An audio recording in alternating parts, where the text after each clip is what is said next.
لیکن یہ کہ اس کو پلیز آپ لوگ جو سوال ہو مجھ سے پوچھ لیجیے گا، لیکن اس کے علاوہ اس کی میں آپ لوگوں کو ریفرنس بھی دوں گا اگر کوئی کتابیں پڑھنی ہیں آپ کو.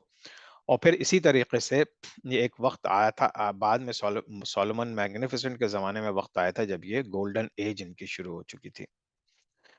اچھا، اورحان غازی جو ہے یہ عثمان کا بیٹا تھا، اور یہ بہت سمجھدار تھا، بہت ہی اس کے دو بھائی تھے یہ، اور خان اور علاؤالدین. علاؤالدین حالانکہ بڑا تھا، لیکن وہ چونکہ اسکالرلی لیول پہ تھا تو اس کو انہوں نے جو ہے وہ اپنا ایڈوائزر بنا لیا تھا، اور اس طرح سے اس نے بہت ماڈرنائز کیا پوری پوری، یعنی کہ ترکش کو ایکسپینڈ کیا، ٹرکش امپائر کو ماڈرنائز کیا.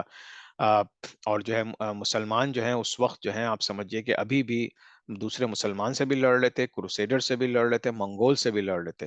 اور پھر جو ہے وہ تھوڑی سی ان کی جو ٹیریٹوریز تھی انہوں نے لوز کرنا شروع کی، لیکن پھر اور خان بہت اسمارٹ تھا تو اس نے ٹیکنالوجی، مطلب اس زمانے کی آپ جس لحاظ سے ٹیکنالوجی کہہ سکتے ہیں، ویپنری کہہ سکتے ہیں، یا جو ٹولز بناتے تھے جنگوں کے لیے، یہ ساری چیزیں اس نے اچھے طریقے سے بنانی شروع کی، تو اس لحاظ سے پھر چیزیں آگے بڑھی. تو اس کی جو اورخان کی پالیسیز تھیں اس میں first the united Muslims to mainly fight with Christians and Mongols, پہلے تو ان کی یہ تھی کیونکہ مین فرنٹ ان کا یہی تھا. پھر انہوں نے کرسچنز کے ساتھ جو ہے ان سے جزیہ لے کے ان کو اپنے ہاں آباد کرنا شروع کر دیا اور ایک ملت سسٹم بنایا. وہ اس لیے کہ حضور صلی اللہ علیہ وسلم کے زمانے سے ہمیں مثال ملتی ہے کہ جو لوگ والنٹیرلی اسلام قبول نہیں کرتے ان کو اجازت ہوتی ہے کہ مسلمان ٹیریٹوریز میں رہیں، لیکن اسلام کے نظام کے مطابق چلیں، جو بھی ان کا رولنگ سسٹم ہو، اور جزیہ دیں. تو اس نے ایک نیا کام کیا تھا اورحان نے کہ ملت سسٹم بنایا، یعنی کہ اگر آپ کرسچنز ہیں تو آپ اپنی ملت ہیں، آپ اپنا پورے چرچز بنائیں، رہیں سہیں سکون سے، کوئی گورنمنٹ کے معاملات میں دخل اندازی نہیں کریں. اسی طرح سے اگر ایون مسلمانوں میں کوئی شیعہ ہے، کوئی سنی ہے، کوئی ہے، تو ان سب کو انہوں نے فریڈم آف ریلیجن، جسے آج کی دنیا میں امریکہ میں کہتے ہیں نا فریڈم آف ریلیجن، تو یہ فریڈم آف ریلیجن کوئی نیا کانسیپٹ نہیں ہے، یہ تو حضور صلی اللہ علیہ وسلم کے زمانے سے ہے فریڈم آف ریلیجن. اور اس نے ملت سسٹم نے آ کے پھر اس کو بہت زیادہ ہائی لائٹ کر دیا تھا. ٹھیک ہے. اچھا، آپ جینیسری فورسز تھی ان کو بھی سمجھ لیجئے، کیونکہ ظاہر بات ہے وقت کم ہے تو ہم جمپ کر رہے ہیں تو ڈفرینٹ ٹاپکس پہ. جینیسریز جو ہیں یہ بیسیکلی ایک کانسیپٹ تھا جو کہ اورحان غازی کے زمانے میں ہی شروع ہو گیا تھا، کہ جو جہاں جہاں یہ لوگ فتوحات کرتے تھے اور ان کے جو غلام اور غلام بنتے تھے، سلیوز بنتے تھے، تو یہ ان کے بچوں کو اپنے محلوں میں لا کے، 2 سال کے 3 سال کے بچوں کو، جبکہ وہ ابھی نابلد ہوتے تھے، وہ بھی ان کو اپنا یاد بھی نہیں، بڑے ہو کے کچھ یاد بھی نہیں رہتا تھا، تو ان کو پھر انہوں نے باقاعدہ اپنے محلوں میں رکھا، ان کو بہت ہی رائل ٹریٹمنٹ دی، ان کی ٹریننگ کی، ان کو فوجی بنایا، ان کو مسلمان بنایا، ان کو حافظ بنایا، ان کو عالم بنایا، ان کو ساری اسکالرلی ٹریٹس دے کے پھر وہ ان کے لوئل تھے. تو اس وجہ سے انہوں نے اپنی لائلٹی کے لیے پوری فوج تیار کی، کیونکہ جس طرح مسلمانوں میں ہمیشہ غداریاں ہوتی رہتی ہیں، غداریاں بہت ہو رہی تھیں، تو انہوں نے اندازہ لگایا کہ اگر مسلمان اتنے غدار ہی چلتے رہیں گے بیچ میں تو ہم لوگ کیسے جئیں گے. تو انہوں نے ایک ایسی لائل فورس بنائی جو کہ مسلمان تھی. لیکن پھر یہ تھوڑی سی کنٹروورسی ہوئی کہ اس طرح سے بچوں کو نہیں لانا چاہیے تھا، لیکن ان کا جو انہوں نے فتویٰ لیا تھا وہ یہی تھا، چونکہ ان علاقوں میں ان لوگوں نے قبضے کیے تھے اور جاتے تھے اور ان کا ڈومیننس تھی، تو وہاں کے جن کے باپ جنگ ان کے خلاف جنگوں میں لڑتے ہوئے مر گئے تھے، جو ان کے جو بچے تھے وہ باقاعدہ بیسیکلی غلام ہی تھے، تو بجائے اس کے کہ ان کو جہاں تھے وہاں رہنے دی جاتا، انہوں نے اپنے محلات میں لے آئے تھے. تو یہ ہے جانثاری، اردو میں اس کو جانثاریز بولتے ہیں، لیکن انگلش میں جانثاریز. تو یہ پرزنرز آف وارز کے بچے ہوتے تھے. اب یہ ڈیبیٹیبل ٹاپک ہے، اس کے اندر بہت سے لوگوں نے پوری پوری کتابیں لکھی ہیں، لیکن اس کا ریزننگ جو اس وقت تھی. اور ایک چیز جو ہم لوگوں کو سمجھنی چاہیے کہ جب بھی ہم تاریخ پڑھیں نا تو تھوڑا سا اس ماحول میں جائیں، اس کو دیکھیں کہ اس وقت ٹریڈیشنز کیا تھے، گورنمنٹ کیسی تھی، لوگوں کی تھنکنگ کیا تھی، زیادہ تر لوگ کس آئیڈیالوجی کو بلیو کرتے تھے، پھر آپ کو سمجھ میں آئے گا کہ اچھا دس از وائی دے ٹوک دس ڈیسیشن. اگر ہم آج کے دور سے دیکھتے ہیں جہاں پہ ہیومن رائٹس اور یہ اور وہ دنیا کی چیزیں ہیں جو کہ سب بکواس بازی، ہیومن رائٹس کے نام کے اوپر ساری دنیا کو قتل کیا جا رہا ہے. غزہ میں جو ہے آج ساری دنیا کے چیمپئن بنے پھرتے ہیں امریکنز اور برٹش ہیومن رائٹس کے اوپر، اور وہاں پہ ہیومن رائٹس وائلیشن صبح اور شام ہو رہی ہے اور اس کو کوئی دیکھنے والا نہیں. تو بہرحال دیٹس اندر ٹاپک. تو اس زمانے میں جو ہے یہ ساری چیزیں تھیں. اچھا، پھر آپ یہ دیکھیے کہ یہ سارے ویل ٹرینڈ تھے، ان کو پیسہ اچھا ملتا تھا ان کے ساتھ. پھر اور خان کا بیٹا تھا سلطان مراد اول. اب دیکھیں سلطان کہلانے لگے، بے سے اب چینج ہوئے اور یہ سلطان کہلانے لگے. اب یہ چینج ہو گیا تھا. یہ جو سلطان مراد ون تھے، ان کو مراد بے، سلطان مراد، مراد غازی، امیر مراد اور مراد خان بھی کہا جاتا تھا. اور بہت سے ان کے وہ تھی نا. اور اب جو ہے انہوں نے یورپ کی طرف دیکھنا شروع کر دیا تھا کہ ہم یورپ میں انٹر بھی ہوں گے، بلکہ وہاں پہ جو چیزیں ہیں، جو چیزیں مسلمانوں کے لیے بینیفیشل ہیں، یا وہاں پہ دعوت کا کام مسلمانوں کو لے جا کے وہاں آباد کریں تاکہ اسلام مزید پھیلے. تو یہ ساری چیزیں چل رہی ہیں. ایک نقشہ ہے، یہ بیلکنز کا ایریا ہے، کیونکہ بیلکنز پہ سب سے پہلے جو مسلمانوں نے قبضہ کیا تھا ترکی سے. کانسٹنٹین، دیکھیں کانسٹنٹین نوپل جو ہے وہ آ، ابھی میں آپ کو اگلا نقشہ دکھاؤں گا، لیکن یہ جو اس کے بعد جتنی ساری چیزیں تھیں نا، یہ ترکی ہے آپ کا. لیکن یہ کہ اس کے بعد مسلمانوں کے قبضے بلغاریہ، میسیڈونیا، البینیا، ان تمام جگہوں پہ مسلمانوں، سربیا، یہ تمام مسلمان کو قبضہ ہو گیا تھا. اسی وجہ سے آج تک یہاں پہ اتنے زیادہ مسلمان پائے جاتے ہیں. لیکن یہ کہ کانسٹنٹین نوپل فتح نہیں ہوا تھا، یعنی کہ چاروں طرف قسطنطنیہ کے، کانسٹنٹین نوپل کے مسلمانوں کی حکومت تھی، لیکن کانسٹنٹین نوپل فتح نہیں ہوا تھا. وہ پھر جا کے سلطان محمد فاتح نے فتح کیا تھا. ٹھیک ہے. اچھا، اس کے بعد پھر سلطان بایزید آیا مراد ون کے بعد، اور یہ اس کا دور جو تھا جس میں اس کے 4 بیٹے تھے، اور چاروں بیٹوں نے آپس میں لڑنا شروع کر دیا. تو ایک سمجھے سول وار شروع ہو گئی. کافی عرصے تک سول وار رہی. اسی دوران تیمور لنگ جو ہے وہ آ گیا، اس نے بھی تباہ بربادی مچائی اس علاقے میں، اور یہ لوگ ان سے بھی لڑتے رہے. تو وہ ان کے 4 بھائی تھے، 4 میں سے 3 جو ہیں وہ پھر ایک محمد تھے. کیونکہ یہ بہت ڈیٹیل میں اب میں چیزوں میں نہیں جا رہا، لیکن جو ہے محمد ٹو جو تھے، انہوں نے پھر، یہ باقی 3 بھائی تھے، یہ پوری سول وار کا ایریا چلا ہے یہ پورا. تو اس بھائی نے پھر کنسولیڈیٹ کیا دوبارہ سے، کیونکہ 4 حکومتیں بڑھ گئی تھیں ترکوں کی، اور لوگ سمجھ رہے تھے اب ترکوں کی حکومت ختم، دی اینڈ. لیکن یہ کہ محمد نے دوبارہ سے کنسولیڈیٹ کیا، اور پھر اس کے بعد سے پھر اس کی حکومت چلی، اور اس نے 30 سال مزید حکومت کی، اینڈ سو آن. پھر مراد ٹو آئے اینڈ آل دیٹ. اچھا، اب یہ جو ہم امپورٹنٹ ایریا میں داخل ہو رہے ہیں، سلطان محمد اول اور سلطان مراد دوم. سلطان محمد اول کا تو ہم نے دیکھ لیا کہ 7 سال اس نے حکومت کی. لیکن مراد جو تھا، یہ اس نے پہلے 23 سال حکومت کی، اور پھر اس نے اپنے بیٹے کو حکومت دے دی. وہ صرف 12 سال کا تھا، تو اس پہ جانیسریز بہت ناراض ہوئے. تو انہوں نے پھر وہ سلطان دوبارہ نکلا، تو اس وجہ سے اس کا سیکنڈ رین 5 سال کا تھا، اور فرسٹ رین اس کا 23 ایئرس کا تھا، جس میں اس نے بھی بہت ساری ترقی کی. لیکن اس کا جو بیٹا تھا، اور وہ جو ہے، اب میں تھوڑا سا آگے چلا جاتا ہوں، جو سلیمان دی میگنیفیسنٹ، سوری سوری سوری، سلطان محمد فاتح، سلطان محمد فاتح، سلطان محمد ٹو تھا. اور اس نے جو پہلے اس کو 2 سال کے لیے حکومت آئی تھی، پھر اس کے باپ نے دوبارہ سے واپس آ گیا تھا، تو اس کا بھی 2 رینز ہیں. لیکن سیکنڈ رین اس کا 30 ایئرس کا ہوا. اس دوران اس نے کانسٹنٹین نیوپل کو فتح کیا. اب کانسٹینٹی نوپل کو فتح کرنا، یہ حضور صلی اللہ علیہ وسلم کی حدیث بھی تھے کہ ایک رائچس مین ہوگا جو فتح کرے گا، اور کہ وہ ساری چیزیں. تو ان سب کو شروع سے امید امپائر، عباسی امپائر، سب نے کوششیں کی تھیں کہ کانسٹینٹی نوپل کو فتح کریں، لیکن ان سے ہوا نہیں.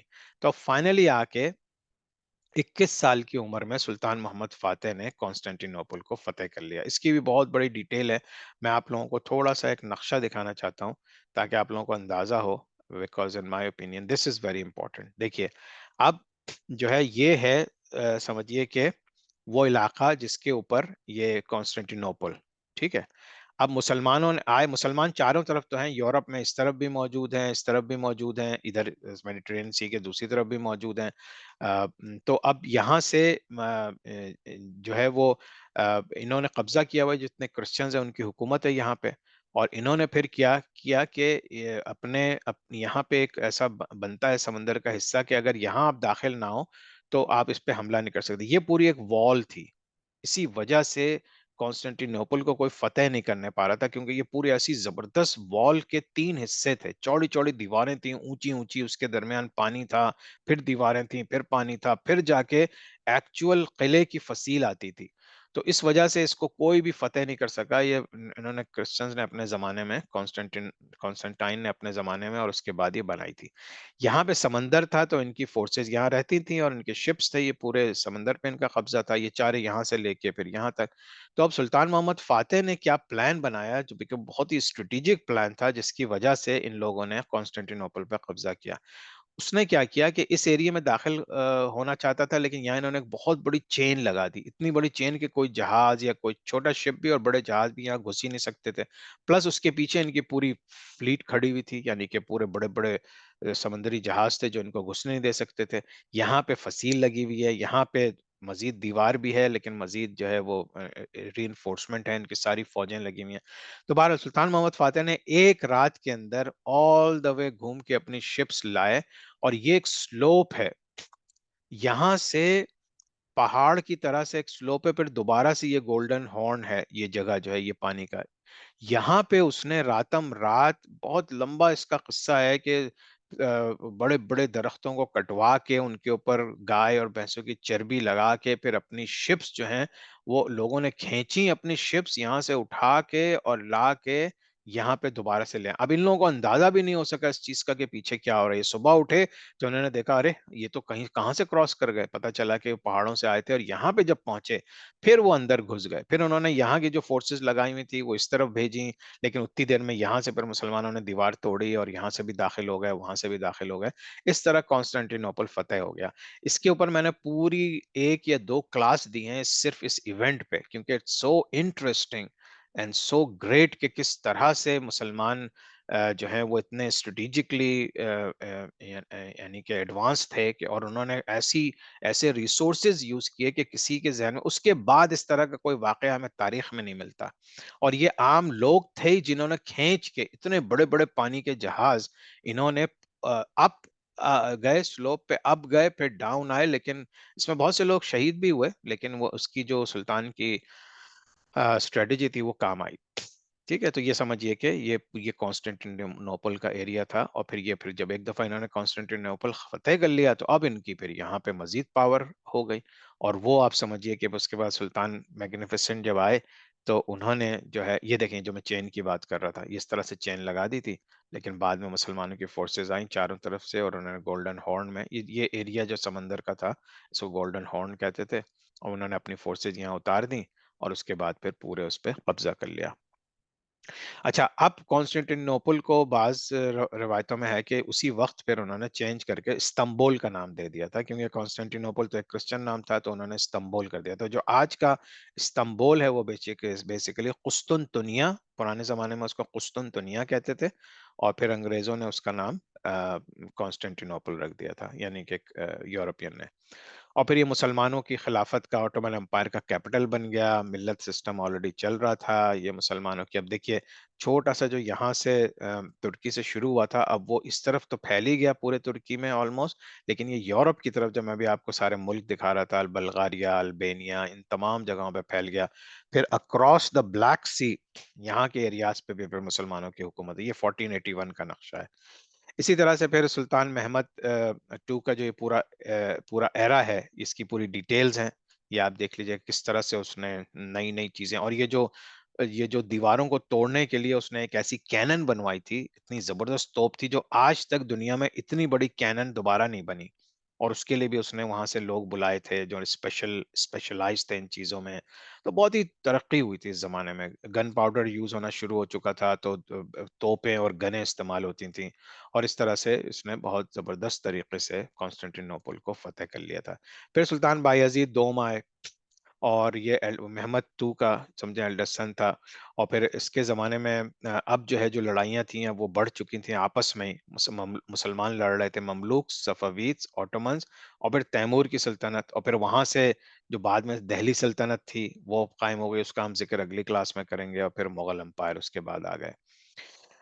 اچھا, اب اس زمانے تک آپ کو یاد ہوگا 1492 میں اسپین کا فال ہوا تھا, اب وہاں سے بھی مسلمان ختم ہو گئے, وہاں سے بھی کرسچنز آ گئے, Christians had regain control of Spain. یہودی جو تھے ان کو مسلمانوں نے پروٹیکشن دی تھی، وہ لوگ بہت خوش تھے اسپین میں، بلکہ بہت بڑے بڑے فلاسفرز اور اسکالرز اسی زمانے کے مشہور ہیں یہودیوں کے جو ہیں. تو مسلمانوں نے ہمیشہ سے فریڈم آف ریلیجن دی ہے، ہمیشہ سے پروٹیکٹ کیا ہے. تو ان کی پوری تاریخ میں یہ ملتا ہے کہ جب بھی کوئی اسٹرانگ اسلامی حکومت آئی ہے تو اس نے قتل و غارت نہیں مچایا، جس طرح سے یہودیوں نے اور عیسائیوں نے پھر اپنی اپنی جب ان کو طاقتیں ملی تو انہوں نے مچایا ہے. اس وجہ سے ہم کو اور ہمارے بچوں کو اپنی پوری تاریخ پتہ ہونی بہت ضروری ہے، کیونکہ ہم اپولوجیٹک وے میں چلے جاتے ہیں آج کی کتابیں اور آج کے کلچر میں رہ کے. اور چونکہ ہمیں صحیح علم نہیں ہوتا، صحیح نالج نہیں ہوتی اپنے آبا و اجداد کی یا مسلمانوں کی حکومتوں کی، تو پھر ہمیں ایک کائنڈ آف اپولوجیٹک ہو جاتے ہیں. ہاں مسلمانوں نے بڑا ظلم کیا، مسلمانوں نے کوئی ظلم نہیں کیا. بیچ میں ایک آدھ ایسے فرما روا آئے جنہوں نے ریٹیلیشن میں بہت کچھ کیا اور وہ غلط تھا، لیکن ایسی بات نہیں ہے کہ آپ کوئی بلینکٹ اسٹیٹمنٹ دے کے جس وجہ سے آج جو غزہ میں ہو رہا ہے اس کے لیے جو یہ لوگ استعمال کرتے ہیں. تو پلیز آپ سب سے میری بہت گزارش ہے، ریکویسٹ ہے کہ اسلام کی تاریخ پڑھیے تاکہ آپ کو اصل تاریخ پتا. اس کو ٹرن یا ٹویسٹ مت کیجیے. اس طرح نہیں کریں کہ ہر چیز میں مسلمانوں کو آپ نے کہہ دیا بس وہ ایک فرشتہ صفت قوم تھی. نہیں، انہوں نے بھی بہت ظلم کیے، بہت چیزیں کی، لیکن اوور آل جو تاریخ اصل حقیقت ہے اس کو جاننے کی بہت زیادہ کوشش کیجیے. اچھا، پھر یہ سلطان بایزید ٹو کے زمانے میں بھی اینڈ میں جو ہے وہ جو ہے سول وار شروع ہو گئی تھی. پھر سلیم اول آیا. اب اس طرح یہ سلسلے چلتے رہیں گے. اب سلیم اول کو بے رحم کہتے تھے کیونکہ اس نے پھر مملوکس کو اس نے ہی ہرایا، پھر مملوکس کو ختم کیا، وہاں کی حکومت ختم ہوئی تو اس لحاظ سے. لیکن یہ کہ اس نے پھر کافی چیزیں چینج کی، اور جب مکہ مکرمہ مدینہ منورہ اسی کے زمانے میں آزاد ہوا، یعنی کہ آٹومنس کے انڈر کنٹرول آیا، تب اس نے پھر سلطنت سے خلافت میں چینج کر دی. یعنی سلیم ون جو ہے بیسیکلی پہلا خلیفہ ہے آٹومن امپائر کا. اس سے پہلے سلطان ہوتے تھے کیونکہ ایک سلطنت تھی. اور مملوک کی امپائر ختم ہوئی، ایجپٹ، سیریا اور حجاز سب جگہ ختم ہو گئے. اب یہ کون آ گئے؟ اب یہ آٹومن امپائر آ گئے. پھر اسی طرح سے عباسی خلافت، جو لاسٹ عباسی خلیفہ تھا متوکل 3، اور اس کو پھر استنبول میں بھیج دیا گیا اور وہیں پہ اس کا انتقال ہو گیا. اور سلیم جو ہے پہلا خلیفہ بن گیا، جس طرح میں نے بھی ذکر کیا. عباسید اور مملوک سر کمپلیٹلی گون. عباسید اب کمپلیٹلی اب ختم ہوئے، یعنی اب اس وقت 1512 میں جا کے 1512 اور 20 کے درمیان اب جا کے اصل آٹومنس کی حکومت یا خلافت قائم ہوئی، جبکہ جو دوسری چھوٹی چھوٹی فورسز تھیں وہ ختم کر دی گئی تھیں. اب دیکھیے جو میں نے آپ کو نقشے دکھائے تھے اس سے اب کتنا زیادہ پھیل گیا یہ جو پورا اب کا اسلامی حکومت تھی. کہاں کہاں مکہ مکرمہ مدینہ منورہ، یہ حجاز کا علاقہ ہے، یہ پورا ایجپٹ ہے، فردر سوڈان کی طرف موو کر رہے تھے، یہ موراکو کے قریب کا علاقہ ہے، اینڈ سو آن. اب دیکھیے یہ آیا ہے، اس کی یہ لاسٹ ہوگا جس کو میں ڈیٹیل میں ڈسکس کروں گا. اس کے بعد انشاءاللہ پھر بہت سے اور خلفاء آئیں گے، لیکن ہم ان کو اتنا ڈیٹیل میں ڈسکس نہیں کریں گے. اس کا نام تھا اس کو قانونی سلطان سلیمان کہتے تھے. اس کا رین 46 ایئرز تک اس نے حکومت کی ہے، اور یہ سلیم ون کا بیٹا تھا جہاں سے خلافت شروع ہوئی تھی. تو یہ سلیمان دا میگنیفیسنٹ، اس کو پوری دنیا مانتی ہے کہ سلیمان دا میگنیفیسنٹ. اور اس کو قانونی اس لیے کہتے ہیں کہ لا گیور، اس نے ایسے رولز بنائے تھے، ایسے لاز بنائے تھے جو پھر پوری پوری دنیا میں one of the top level government, financially, administratively, judiciary کے لحاظ سے یہ ٹاپ لیول گورنمنٹ جو پوری دنیا میں. تو اس وقت ہر لحاظ سے یہ لوگ ٹاپ پہ تھے. اسی وجہ سے اس کو golden period of Ottoman empire بھی کہا جاتا ہے. اور سلیمان دا میگنیفیسنٹ سے یاد رکھیں کیونکہ اسے ساری دنیا، ایون یورپی دنیا مانتی ہے، اور میگنیفیسنٹ کا لفظ ہی انہوں نے دیا ہے. مسلمان تو اسے سلطان، قانونی سلطان بولتے تھے، لیکن یہ سلیمان دا میگنیفیسنٹ تھا. اچھا، اب اس کی جو یہ دیکھیں golden age of Ottoman Empire آئی. اب اس میں بہت سی چیزیں اس کے صحیح بتائی گئی، بہت سی غلط بتائی گئی، لیکن اس کی جو ہائی لائٹس ہیں نا وہ میں آپ کو بتاتا ہوں. ہائی لائٹس میں جو ہے اس کا یہ تھا کہ اس کا جو گرینڈ وزیر تھا، آپ اس کو وزیر اعظم کہہ لیں، اس کا جو گرینڈ وزیر تھا وہ تھا ابراہیم پاشا. ابراہیم پاشا بھی بہت انٹیلیجنٹ، بہت، حالانکہ اس کا غلام تھا ان آٹومن امپائرس کا، لیکن اس کو پروموٹ کر کر کے ایسے لیول پہ پہنچا دیا تھا کہ ایک زمانے میں پورے کا پوری پاورز اسی کے پاس تھیں. اور جو ہے سلیمان جو ہے وہ ریسٹ کرتا تھا اور اس کو کہہ دیتا تم چلا حکومت. اسی طرح سے اس کی وائف بہت مشہور ہے، اس کا نام تھا حریم سلطان. حریم سلطان بھی ایک غلام لڑکی تھی جس سے بعد میں پھر سلیمان نے شادی کر کے اس کو پھر اپنی ملکہ بنا لیا تھا. تو وہ بھی ایک بہت امپورٹنٹ اور طاقتور شخصیت تھی. ابھی ہم بات کریں گے کہ پھر اس وقت کا جو عالم تھا، جو مفتی تھا، سب سے بڑا ریلیجس اتھارٹی تھی، وہ تھا ابو سعود افندی. اور یہ بہت مشہور ہے، آج بھی اس کی کتابیں اور اس کے بہت سے رولنگز جو ہیں وہ آج بھی مانی جاتی ہے، اور ترکی میں اس کو بہت بڑے آنر سے دیکھا جاتا ہے. اسی طرح سے ہیڈ آف پائرٹ، جو کہ بحری قزاق جسے کہتے ہیں، اور آپ نے باربروسا کا نام سنا ہوگا. اس وقت جو بحری قزاق تھا باربروسا، وہ اس کا ایک مین آدمی تھا، جس کی وجہ سے اس نے پوری سمندروں پہ حکومت کی تھی، سلیمان دا میگنیفیسنٹ سے. پھر ایک جو پانچواں شعبہ تھا جس کے اوپر اس کی وہ تھی، وہ معمار سنان، ایک بہت بڑا آرکیٹیکٹ تھا، جس کے آرکیٹیکچرل ونڈرز آج بھی پورے ترکی میں کیا پوری دنیا میں مشہور ہیں. تو یہ دنیا کا سب سے مشہور آرکیٹیکٹ جو تھا وہ معمار سنان. یہ کون تھا؟ یہ اس کا ہیڈ آرکیٹیکٹ تھا. تو آپ دیکھیے کہ اس کے زمانے میں ون آف دا ریزن کہ اس نے تمام شعبوں پہ اپنا طاقت جمائی ہوئی تھی. گرینڈ وزیر ابراہیم پاشا جیسا آدمی تھا، اس کی بیگم بہت ہی اسٹرانگ ویلڈ عورت تھی، حریم سلطان. عالم ابو سعود افندی، پائرٹ باربروسا، آرکیٹیکٹ معمار سنان. تو یہ اس کی اسٹرینتھ تھی، اور یہ سب اس کے ساتھ بہت زیادہ لوئل بھی تھے. اور پوری دنیا میں سب سے بڑی آرمی بھی اس کی تھی. ابھی جانسریز وغیرہ کا جو سلسلہ چل رہا تھا، اور ان کے پاس بہت بڑی آرمی بھی تھی، جو کہ پوری دنیا میں سب سے زیادہ طاقتور تھی. بہت سے ٹیریٹوریز اس نے وہ کی، پھر یورپ، افریقہ، ایشیا، اسپیشلی میجاز مڈل ایسٹ میں چیزیں اپنی بڑھائیں، اور ایک بہت اچھی گورنمنٹ قائم کی. اور بہت ہی انصاف پسند آدمی تھا، تو اس نے بہت سی چیزوں میں جو ہے بالکل انصاف کیا. لیکن پھر لوگوں نے کنٹروورسی شروع کی ایز یوزول. لیکن چونکہ اس کی جو وزیر اعظم تھا ابراہیم پاشا، اور اس کی جو بیوی تھی، وہ آپس میں ایک دوسرے کو پسند نہیں کرتے تھے. اور پھر کچھ ریبیلین جانیسریز کی طرف سے بھی شروع ہو گئی تھی اس کی ایڈمنسٹریشن کے اندر. لیکن وہ اتنا اپنی حریم سلطان کے عشق میں اتنا زیادہ کھو گیا تھا کہ پھر اس نے آخری زمانے میں باقاعدہ محل سے نکلتا ہی نہیں تھا. بس وہ جو حریم سلطان اپنے لحاظ سے محل کے معاملات بلکہ ایڈمنسٹریشن میں بھی گھس گئی تھی، اور ادھر سے ابراہیم پاشا تھا. تو پھر اس وجہ سے اس کے فوراً بعد پھر ٹرکش خلافت کا جو ہے وہ ڈاؤن فال شروع ہو گیا تھا. اور بہت سے ہسٹورین جو ہیں اس کو greatest king of that time بولتے ہیں. اس نے یورپین کی لینڈ بھی بہت زیادہ فتح کی، اور بس وہی جو اس کا his love for his wife was his weakness, اور جس کی وجہ سے پھر پوری مطلب اس نے تو 46 ایئرز بہت ہی زبردست طریقے سے رول کیا، لیکن اس کے جاتے ہی پھر جو ہے چیزیں خراب ہونا شروع ہو گئی تھی. اچھا، اب ابراہیم پاشا جو ہے سلیف تھا. اب اس کی ڈیٹیل میں نہیں جاؤں گا، آپ لوگ یہ پڑھ لیجئے گا کہ کس طرح سے. اور پھر ابراہیم پاشا کی شادی سلیمان کی بہن سے ہو گئی تھی، تو اس وجہ سے اس کو مزید پاور مل گئی تھی محل کے اندر. تو وہ ایک وقت ایسا بھی آیا کہ جب ابراہیم پاشا ایسے ڈیسیشن لینے لگا جس کی وجہ سے جو ہے ملک کو نقصان پہنچنے لگا، تو پھر سلیمان کو جب پتہ چلا تو اس نے اسے اریسٹ کرا کے اور اس کو پھانسی دے دی. حالانکہ بعض لوگ کہتے ہیں کہ اس میں حرم سلطان کا ہاتھ تھا. تو ابراہیم پاشا صاحب یہ تھے. حرم سلطان روکسانا اس کا نام تھا، یہ بھی ایک غلام گرل تھی، اور اس کی اوریجنل برتھ ہوئی تھی یوکرین میں. یوکرین جو آج کل رشیا کا علاقہ ہے. اور جو ابراہیم پاشا تھا اس کی برتھ ہوئی تھی گریس میں، یونان میں. تو اس طرح سے باہر کے لوگ تھے، سلیوز تھے، لیکن ان کو پھر دونوں کو کس طرح سے عزت دے کے انہوں نے بتا دیا. اسی طرح سے پھر جو ہے روکسانا نے اسلام قبول کر لیا تھا، اور پھر آفیشیلی لیگلی یہ اس کی وائف بن گئی تھی. پہلے تو ایز اے لانڈی تھی، ایز اے کانکیوبائن تھی، لیکن بعد میں پھر وہ پاورفل بن گئی تھی. Towards the end of his rule, the love of his wife became the reason of weakening the entire empire. سلیمان جب مر گیا تو سلیم II became the caliph, but he was very weak, and from his reign the downfall of Ottoman Empire started. تو اس کے فوراً بعد جب اس کا بیٹا سلیم II بنا تو ان مسلمانوں کا خلافت کا ڈاؤن فال جو ہے وہ شروع ہو گیا. اب دیکھیے مزید ان کی ٹیریٹوریز گین ہو گئی. آدھا یورپ تقریباً قبضہ کر لیا تھا ان لوگوں نے، اور پھر یہ پورا لیبیا اور ٹیونیسیا اور ان تمام جگہوں پہ بھی آ گئے تھے. تو اب یہ جیسا ایز اے ریویو آپ نے دیکھا کہ ہم نے بات کی ہے محمد دا کانکرر کے بعد ہم نے پھر آ گئے سلیمان دا میگنیفیسنٹ تک.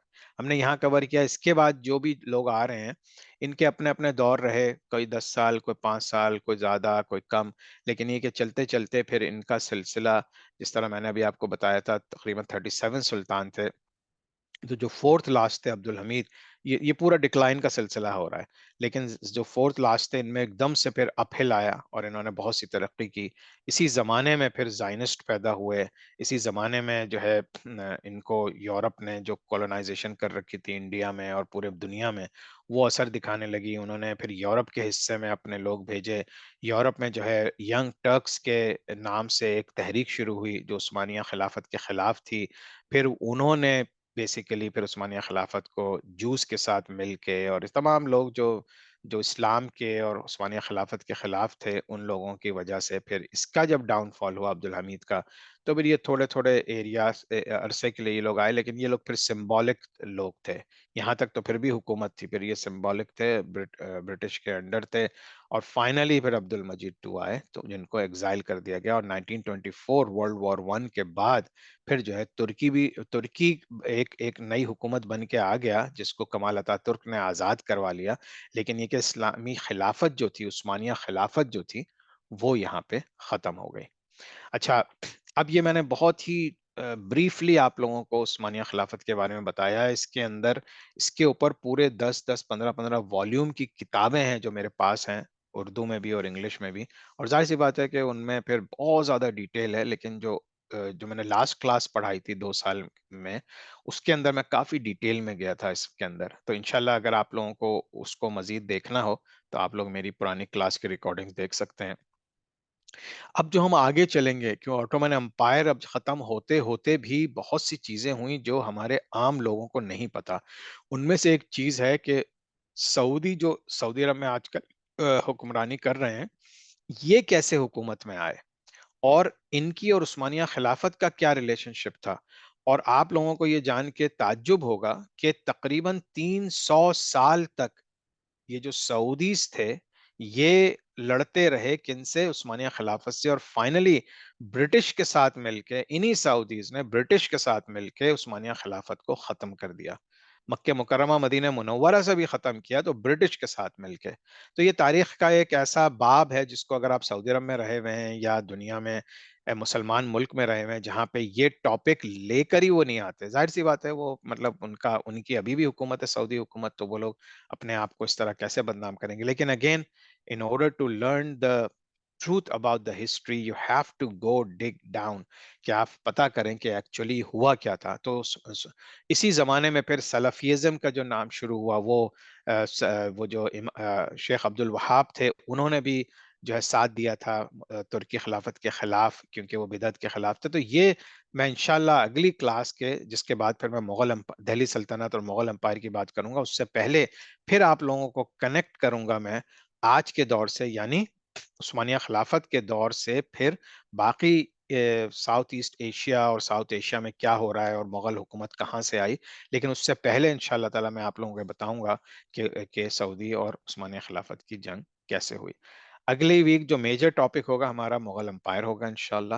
آپ سب سے درخواست ہے مجھے پتا ہے تھوڑی اٹینڈنس کم ہو رہی ہے شاید اس کی وجہ یہ ہے کہ بہت سے لوگ ریکارڈنگ سن لیتے ہیں لیکن میں آپ کو ہمیشہ انکریج کرتا ہوں کہ پلیز ریکارڈنگ ضرور سنیں 10 بار سنیں لیکن لائیو کلاس اٹینڈ کریں. اس میں جو ہے آپ کو بہت سی چیزیں ایسی مل جائیں گی کہ جس میں پھر آپ سوال جواب کے سیکشن میں سوال جواب کی ریکارڈنگ تو کرتا ہوں لیکن آپ لوگوں کو بھیجتا نہیں.